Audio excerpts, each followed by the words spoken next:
welcome to another Zoom video interview here. This is Billy Rainford from Direct Motocross. Tonight, we're going to play another game. We're trying to have some fun here during this coronavirus shutdown and everything, trying to get some entertainment going here, talk to some people, do some fun things. Tonight, we're going to play name your greatest race of all time. I hope he knows that was what we're doing, so for tonight, we got someone. I'm actually not that far from where he actually lives right now, but I can see him if I look. But I've got Kyle Keast on the phone. Kyle, man, thanks for hanging out. Yeah, no problem. Thanks for the invite to this, for sure. Yeah, man, it should be fun. I mean, there's I mean, obviously, with all this time we've got right now, I've been going through some old photos, and every once in a while I come across there's an old one of you at some event and stuff, and I've got a bunch of little things I want to talk about. Obviously, we're going to get to the final question eventually. Okay. Yeah, you know what I mean. But we got to talk about other stuff, anyways. I mean, hey, it doesn't cost anything. So, where are you right now? Where are you? Right now, I'm just sitting in the office right now in Lindsay, at the farm. Oh, okay. What's the setup there? Is that at your house on your property? What is it? Yeah, it's at the family farmhouse there. So at where the track is, where Alpha Track is. Gotcha. So, yeah, just sitting in the office and doing a little bit of work, not really doing anything, just talking to you. Okay. Now, are you able to continue working? Yeah. So right now, just because it's deemed residential, construction's allowed to be open, and so commercial, residential, and hospitals are allowed to be open right now. So we have 3 projects that we're able to be at. So it didn't really affect us. We had to lay off a couple guys, but other than that, we're good to go. We're still kind of full steam ahead. Did you have to lay off Danny Bro again? No comment on that one, eh? Sorry, it's a little. Already know the story. Sorry, Danny. Just joking, of course. I know Danny's at Kawasaki now, but hey, all right, buddy. Sorry, I had to throw that in there just for to get things off on the right foot here. But let's back it up like we always do, man. I mean, obviously, anybody who knows you knows you're. I don't think I've ever seen you at a race without your dad, Jamie, and your mom. Yeah.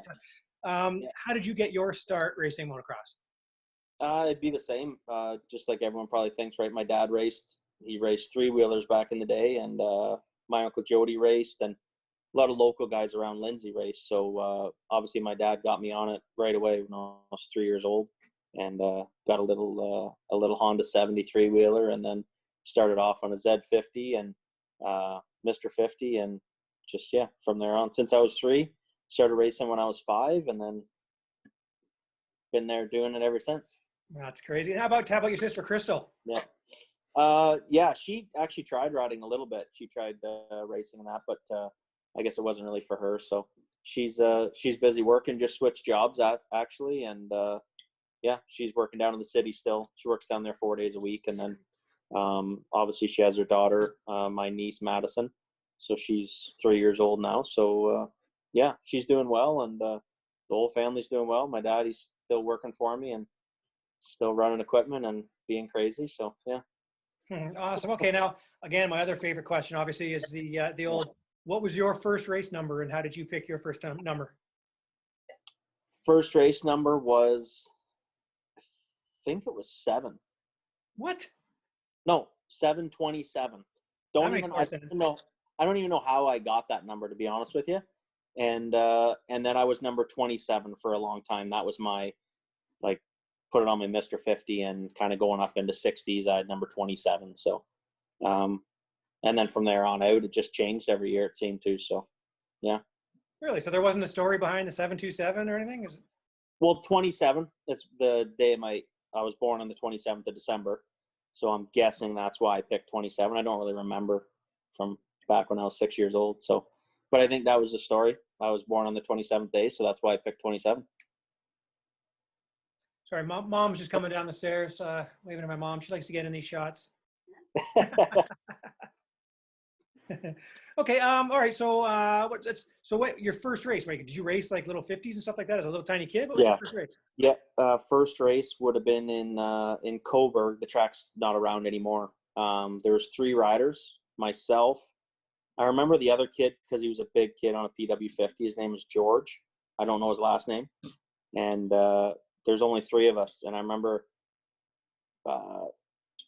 the first time that I took off on the start, basically was looking over at my dad the whole time until I actually took off.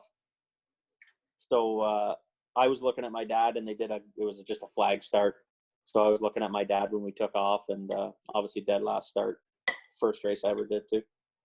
Okay, awesome. All right. So now what about like, I mean, I always ask kids this story too. I mean, obviously motocross, team sport, not really a team sport. You know what I mean? There's obviously everybody involved, but did you play any other sports growing up? What else did you do? No, I never really did actually. It wasn't really, I didn't like any. I think it was more a fact that motocross took up quite a bit of time, right? So every weekend being gone, and then obviously practicing during the week. But I mean, I played a little bit of pond hockey. Nothing, I can barely skate nowadays, but played a little bit of football in public school. But other than that, I didn't really enjoy. I think it was the team thing too, right? You get so used to being more of a one man sport. So with your team on the side. So I think I just enjoyed the one man sport more than anything. Right now, I remember back, well, not when you were a little kid, but just a few years ago, you and our buddy Dan Stenning, who's like a 6th or 7th degree black belt in karate. You guys always talk about like mixed martial arts and stuff. Like, did you actually dabble in that stuff, or you just kind of like messing around? Yeah, I mean, I always enjoyed it when it first came out. Obviously, UFC and martial arts, and when I was a kid, I was like karate and stuff. I never ever did any of it, but once I forget what year it was. There was 2 years there when I was racing, doing all the nationals for my winter training. I did jujitsu and a little bit of boxing in Peterborough. So me and Dan would always get along with that stuff, and I'd always have UFC parties at my house. So Dan would come up as well. Back in the day, I mean, that was back in 2008, 2009, right? So he would come up for a couple parties, and him and I would usually grapple on the ground a little bit. So yeah, no, that's I enjoy it. I respect all those guys that do it. Something that I wish it was around more when I was younger, a little bit more mainstream, because it was probably something that I would get into. That's for now. I mean, I've never ever seen Dan do anything, but I mean, when you were doing, I always want to see him do something. It was just pretty impressive. He's just a little dude compared to you. Yeah. It must have been pretty good, huh? Oh yeah, like his grappling jiu-jitsu is awesome. It's funny because exactly what you're saying. If you look at the guy, you wouldn't think the guy knew how to fight or do anything, right? But yeah, when we grappled on the ground, he was he's very good at what he does for sure. That's funny. I don't know if you'll ever watch this, but it's kind of funny just talking about that. I never even saw him kick. I was like, damn, would you just kick something, do something. I don't know. I always want to see him do something, but that's kind of funny. All right, now, what were you like we don't have to go through your entire life here. We'll get to we'll let you go home this evening, but what were you like as a student? Were you a good student, or what'd you do? I was a good student. I don't think I'm good with other authority trying to tell me what to do. So I think that was my biggest problem, I guess you could say, with school. But I did okay in school. Missed a lot of time because I'd rather go riding or, I mean, when I was 14, so just starting high school, I was working at the time as well. So I'd miss days during the week to go to work. And then when I was 15, I took a lot of days off. And then when I was able to quit school, I actually quit school when I was 16. So I never actually finished high school. Okay, you wanted to make the big Canadian motobucks. I definitely knew I wasn't going to make a lot of money at Canadian Moto, but no, just to go to work, help out, kind of start. I kind of had a plan on what I wanted to do. I mean, I thought I did when I was 16, and it's kind of worked that way. I knew I was going to be in construction and be in some sort of construction, what I was doing. So, and then, yeah, it just kind of followed that way. It kind of fell in my lap how things worked out, and obviously met the right people, and yeah, things worked out for me anyways. Okay. Now, I'm curious. I didn't really get a chance to see Colton. I talked to him yesterday about his amateur days. How old are you, by the way, Kyle? 35. You're 35. Who did you come up through the amateur ranks with, and what was your amateur story like, Transcan and stuff like that? Any of that? Yeah, oh yeah, for sure. So amateur, I don't know if you guys would remember, like, do you remember Derek Fisher? Yep.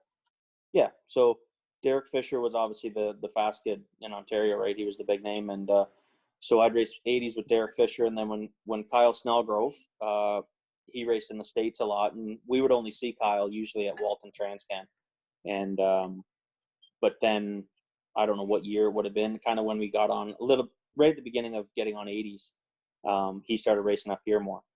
So Kyle Snellgrove would have been my amateur. Cale Anderson, he was a little bit older than me. I think he's only a year older, 2 years older than me. And so he was always a step ahead, but him and I were racing amateurs together. Pierce Chamberlain a little bit. He was younger than I was, so I would say more Kyle Snellgrove, Kyle Redmond. Well, there's a bunch of us that raced. Yeah, Cale Anderson. Yeah, those are my amateur day, my day stuff.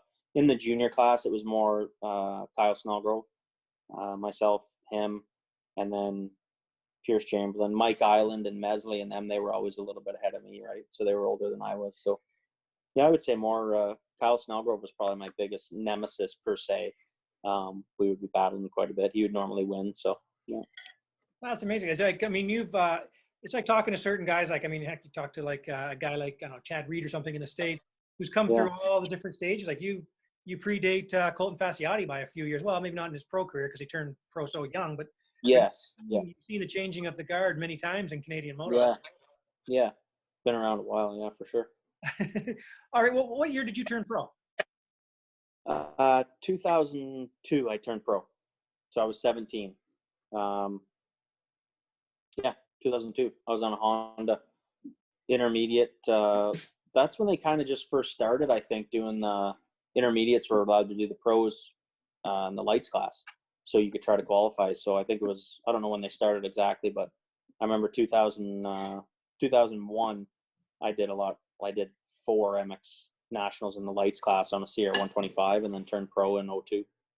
Okay. Yeah, I wasn't sure on when that actually changed. So I was talking to Colton about that too, and he wasn't sure when, because he's like, I can't remember if I was intermediate racing pro-am or how that worked. But yeah, he was. Yeah. It was around 2000, 2001, I think. That's when we were able to do it. Okay. Now, what in your pro days, what was your best race number ever? 4? 4, yeah. That's the lowest I was ever able to get. Right. Okay. Now, we'll get to the question here in a second. But like, you've obviously raced all the tracks. I mean, some have come and gone. Yep. What's been your favorite track? In Canada? Yeah, sure. Canada? So Canada, I would have to say it was a provincial track. So it was an Ontario track, and it wasn't on the national circuit, but it was Auburn Hills. So if you remember Auburn? Yeah, it might have been around when I was racing, but I've seen races there for sure. So Auburn was probably my favorite track in Ontario. Favorite national track would probably be Alverton or Latuque. I don't know if you remember Latuque, Quebec, when it was, I think they had 2 nationals there, maybe 2 years in a row or something. I never at Latuque, but I certainly remember Alverton for sure. Yeah, and Alverton was obviously it was one of my favorites, and I would say in the States, probably Budds Creek would be up there for me in the States for sure. Okay. Yeah. All right, cool, man. Now, traveling around, how about, you're from Lindsay, Ontario. It's beautiful around up here, by the way. It's pretty, yeah, it is. Yeah. More people up here, but what's your favorite part of Canada? I mean, obviously you've seen all of Canada too. Yeah, I mean, I really enjoy BC. I don't know if I'd move out there just with what we do for work and that. It's just different atmosphere, but I would love to maybe retire out there just with the trees and I feel like you can kind of be up in the boonies per se and not really around a lot of people, and it's pretty nice views, right? So I would say BC.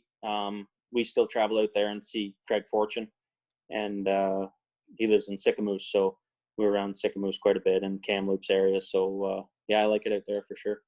Oh, Craig's in Sicamous now. I don't even think I knew that. Yeah, he moved from Kamloops to Sicamous, so I think he's been there 2 years now. Okay. Yeah.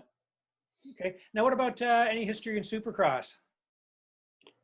Yeah, I mean, I don't know when the last year I did Toronto was. I think it was 2007, and what was 6? I think I raced it. I wish I did more.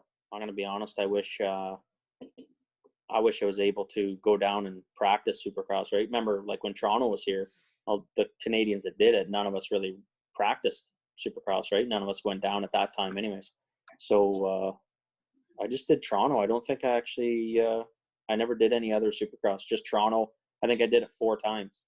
So I really enjoyed it. I wish obviously the era is a little different back when I was up here. We're more just motocross, right? So yeah, I wish I dabbled in a little bit more and went down and actually did some Supercross training and tried to do the whole series. That was my plan actually. In 2012, I was going to do more Supercrosses that year and some AMA outdoors, just to see where I'd end up.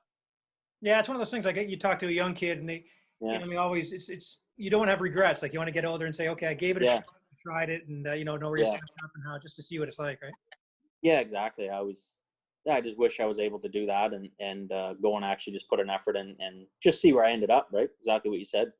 So you can look back and know that you did a little bit of it for sure. Yeah. Okay. Now, how about now? I know obviously I was in Colorado with you there and stuff like that, but Yeah. Motocross of Nations, that must have been pretty high on your list. Yeah, that's probably one of the highest, like top 3 highest things on my list. Just racing to nations, obviously, racing for the team, like Team Canada being picked, even though it wasn't our best performance per se, but yeah, it was awesome. I wish I was able to do more. I think a couple of years after that, things kind of, I don't know if we went for a couple of years, right? I think we missed a couple of years or something after. But yeah. Yeah. So I wish I was able to do more of those. It'd be cool to. I never ever was able to do a sand track for donations, and I wish I was able to do that. That would have been cool, going over to Belgium or something and racing Lamel or something. That would be cool. Now, that was a weird year in Colorado. It was like was it super hot and the altitude was getting people. I know Yeah. Jeremy Nalia and Kevin Benoit were the teammates and stuff, and I know Yeah. Jeremy struggled. Like, did you struggle with that the conditions? No, that didn't bother me. The bike, us not being able to maybe test a little bit doing that stuff. I know the bikes were a little bit slower. I couldn't believe the difference, right? What it did in the altitude. Fitness wise, I was fine. I think I was more excited to be there, and I didn't feel like I pushed as much as I should have pushed in the moto, because I remember it being after the race, and I didn't feel really depleted. So I think I was just so excited to be there, and the atmosphere, and so cool just to be around all those guys and all the guys you look up to, and seeing the massive crowd. So yeah, the altitude really more just affected the bike than myself, anyways. Okay, yeah, I think that happens with a lot of sports. Whatever the championship would be, the worlds, whatever it would be, you're just so excited to actually have made it there, or it got chosen. Yeah. Then you're there and you forget about the actual race. You're just, oh, this is amazing. You're Like, that's exactly it. Yeah, I actually have to race. That's the whole purpose of being there. Yeah. So, but yeah, no, it was cool. It was really, really cool. Okay, man. Well, what year did you officially call it retire from pro racing, and why'd you call it quits? I guess you could say 18 was my last kind of tried to do the nationals, and yeah, there's lots of reasons, I guess. I still wanted to do it. You still always want to do it, but the grand scheme of things, like business for me is, I was missing out a lot on business and work, and trying to do it in 2015 didn't really hurt the company, but me not being around the company a lot, definitely I saw a massive loss in revenue and what can come in, right? So me always being gone racing motocross, that was a big thing, was work and business for me. I love doing it, and in 18, we kind of run our own deal, and obviously with John Nelson's help and Husqvarna and that, and all of our sponsors, but kind of the series change, I guess didn't fit me anymore, and just little things that kind of happened throughout the series for me. So I decided to step back and focus on business and see where we could take this, and then maybe come back in a little bit and just go do some vet races or do some vet nationals in states or something for fun. But yeah, for me, just take more time for business and try to get things going even more here. So. Okay, well that makes sense. Yeah, I know we've spoken about that in the past and stuff. And okay, now I'm going to move on to a couple. We have a couple social media questions for you, Kyle. Oh, okay. Now, this first one isn't even a question; it's more of a comment from someone whose name rhymes with Jamie Ruddock. I told him I wouldn't say his actual name. It's Jamie Ruddock. So he wants to say some random vet dude in London still thinks you rock. That's weird. Well, I appreciate it. Thanks. Just to call him out. Sorry, Jamie, I couldn't resist.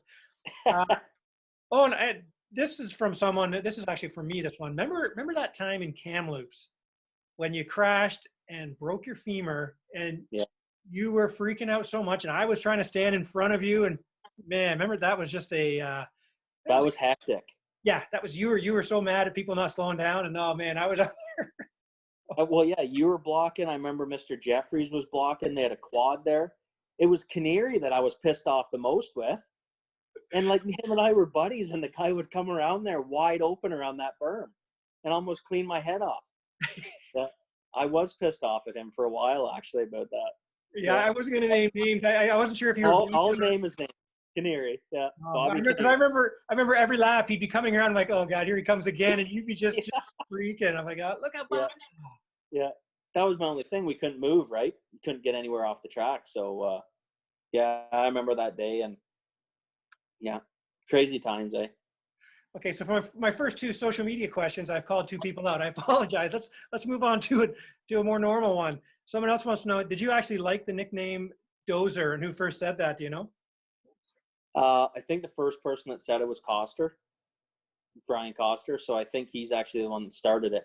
Yeah, I don't mind it. It does suit me, I guess, if you watch how I ride and I guess my attitude and stuff. So yeah, I didn't mind it at all. Yeah, I kind of liked it. Okay, I got just a couple more quick ones here. And someone said that, like, did you actually prefer sand tracks, or did you just happen to be good at them and so therefore you liked them? Yeah, I don't really like beating the shit out of myself the whole moto, right? But it just suited my style, I guess you could say. So I just, I guess you could say I adapted to it and turned into liking them. I enjoyed. I'm not gonna lie, I did enjoy a little bit of that punishment because I could see it punishes a lot of riders and a lot of other riders, and I felt like I could maybe excel in that, right? And I can handle that punishment a little bit better per se. And I wasn't much of a technical rider, so technical ruts and tracks with a shit ton of jumps and that, I prefer kind of beating myself up, I guess, and trying to go fast. How about your scrub skills? I don't know if I really have any scrub skills, to be honest with you. That's a new era now, isn't it? Oh, I know. Hey, don't worry. I come from the era when this was a big deal. Oh, one-handers. Yeah, I know. And one-leggers. One-leggers too, yeah. All right. Okay, I like that. That was a good question. And how about this one here too? Someone wanted to know, we all know how important family is and stuff like that. I mean, like I said earlier, I don't think I ever saw you had a race without your dad. And sometimes, your dad would be racing in the class the day before. Like, how important, looking back, was that to have your dad at every single race?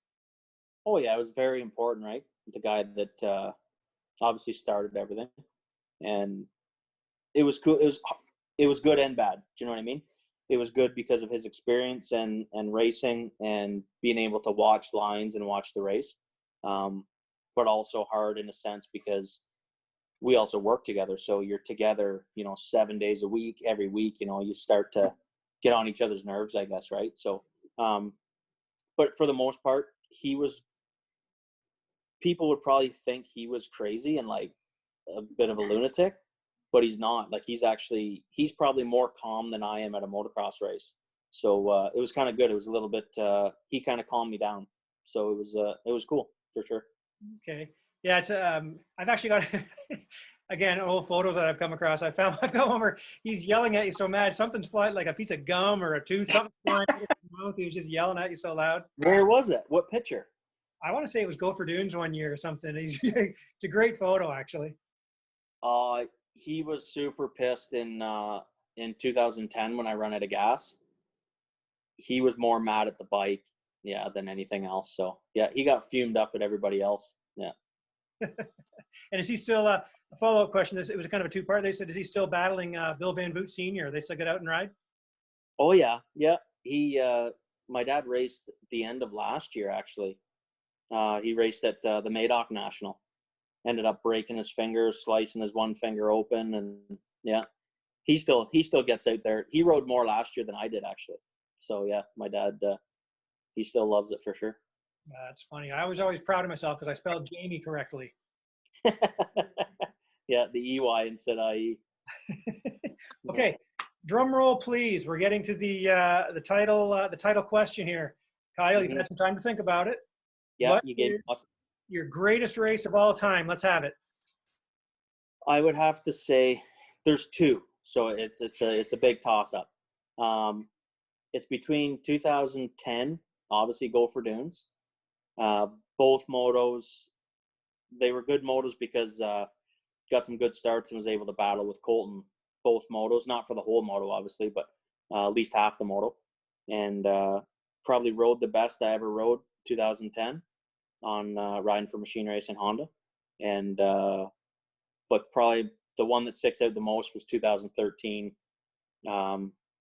Came back from broken femur from 2012, and that was my first national back that I did. And it was the second moto. Myself, Metcalf, Klatt, I think it was Teddy Mayer. Yeah, we all crashed in the first turn, second moto, Gopher Dunes. And I remember Metcalf being behind me the entire moto.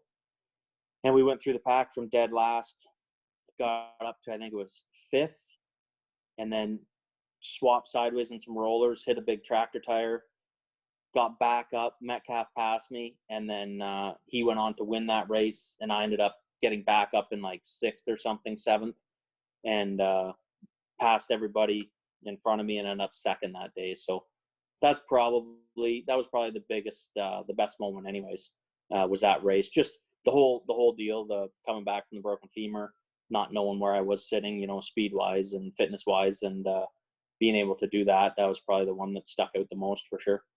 Yeah, that's cool. I have to go back to my 2010 and 2013 photos and dig some Yeah, out. yeah, for sure. Yeah, no, there were a lot of Gopher Dunes moments actually looking back, and 2009 Rockstar Suzuki, that team. I didn't really recall that, that year too. So it was a good year. 2008 was a good year at Gopher Dunes, battling with Klatt and with Tyler Medaglia, both motos. And yeah, but yeah, 13 on a Yamaha riding for John Nelson, Machine Racing. That was probably the one that stood out the most for sure. Okay. Hey, remember Yeah. that being close with John Nelson? Remember when he first saw Gurkey racing at, not first saw him, but that year, and he said, somebody's got a black flag this guy, his throttle's stuck. Classic John He Nelson. still comes up with those comments, man. Oh, yeah. Yeah, during a race, you want to stand close to him, close enough that you can hear what he's saying, right? Oh, for sure, yeah. Oh, he's a comedian, right? He sits there and I remember him always saying about not, I don't want to come to the Nationals. I don't like being there. I don't want to go there. And then every time I see him, he's running into under every tent, hassling all the guys, yelling at everybody, and just having a great time. But yeah, he's a character. Still is to this day. Yeah. Do you have a bike in your garage right now? Yeah, actually, I've just actually bought a two-stroke Husky 250 two-stroke.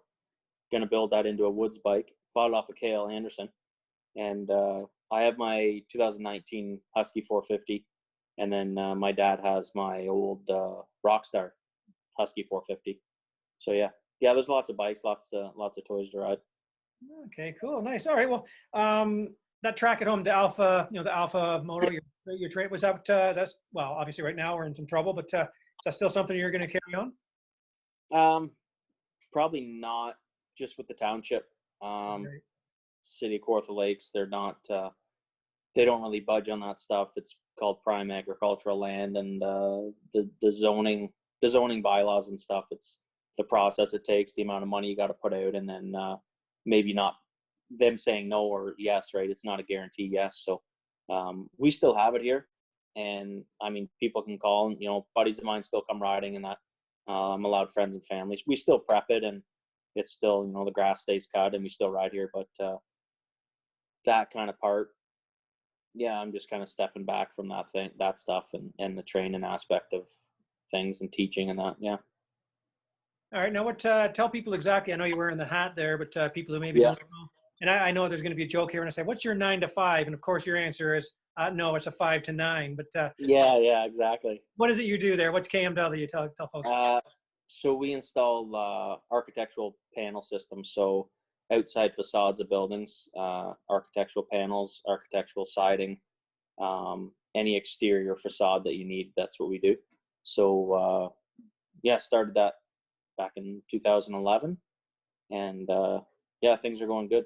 Do a lot of commercial jobs. We're always usually down in Toronto in the city doing high rises and installing panels off swing stages and that. And yeah, so that's what we do. Look up architectural ACM panels. Now, most people that have a successful business after motocross have at least one or two moto guys working for them. Do you have anybody working for you? Your dad. Just my dad. Oh yeah, no, oh, it's okay. Yeah, that's it, really. I mean, I did have motocross guys working for me, but they didn't last. No, I actually, it's funny. We're starting a project at the airport, Pearson Airport there, on another 3 weeks or something. It'll be ready. But I've been going to the job site and looking into it and just making sure we're all on the same page, blah, blah, and doing our site walks. But Chuck Mesley's there. He's doing the iron. So he works for Walters. He's a foreman / supervisor for Walters Steel. So it was funny. We showed up there the one day and Chuck rolled in there. He's building a big steel building for us. So yeah, it's pretty cool. That's cool. Nice. Now, I mean, this was supposed to be a, what name your greatest race ever, but it's kind of fun also being a guy that everybody knew, and then you're not at the races like you used to be. Yeah. It kind of falls into a where are they now sort of thing. So we kind of able to find that out too. So it's kind of, we got two birds stoned at once. I don't know if that's how that one goes. Too much trailer. Yeah.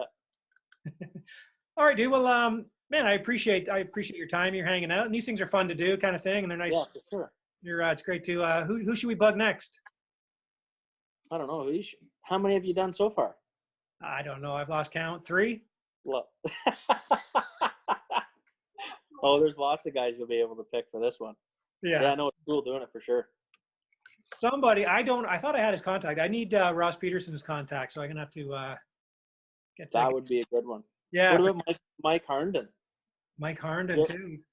That would be an entertaining one for sure. Yeah. Okay. Yeah. See, I mean, obviously the list is not endless, but it's darn close. So yeah, we got lots of fun stuff we can do. But hey, man, yeah, thanks. Do you want to before we let you go, do you want to thank some people or what? Nope. No, not really. I don't ride bikes anymore, right? But yeah, no. Just thank everybody, all the fans, people for the viewers listening in, and I mean to everybody that's ever been around moto and keeping it going and that. I mean, I still keep track of everything. I still watch things and watch a lot of the AMA stuff, obviously. But yeah, you'll see me around again. Just taking a bit of time. Yeah. All right, man. Well, why don't you take the rest of the day off? Oh, thanks, Billy. I appreciate it. All right, man. Yeah, let's wrap it up there. Okay. But that was fun. Thank you very much for doing that. I'm going to go find some 2010 and 2013 photos and or maybe even 08 if we can find some and see what we got. For sure, Billy. I appreciate it. Thanks a lot. Talk to you soon. Thank you. Thank you. Bye.